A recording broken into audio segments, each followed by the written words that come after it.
Back to my channel. Night 9కి వచ్చిర్రు. రేపు శారీ ఫంక్షన్ ఉందట పాపది. చూడండి నైట్ పెట్టించినాం, ఆల్మోస్ట్ దగ్గరకు వచ్చింది. రేపు వాళ్ళ స్టిచ్చింగ్ చేసి రేపు ఇవ్వాలి.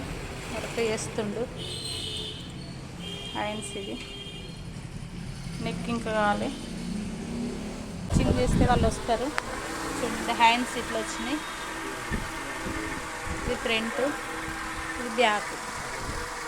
మీకు కూడా అర్జెంటు ఒకటే రోజులో ఒప్పిస్తాం, రండి. స్టిచ్చింగ్ చేసిన తర్వాత శారీ బ్లౌజ్ రెండు చూస్తాం. బ్లౌజ్ కంప్లీట్ అయిపోయింది. శారీ గోండాలు కూడా వేయమన్నారు వాళ్ళు. గోండాలు కూడా అయిపోయినాయి. బ్లౌజ్కి ఇట్లా పూసలు పెట్టినాం. ఓవరాల్గా బ్లౌజ్ లుక్ ఇది. ఈ శారీ కాంబినేషన్ మీకు నచ్చితే ఫోన్ చేసి మా అడ్రస్కి రండి.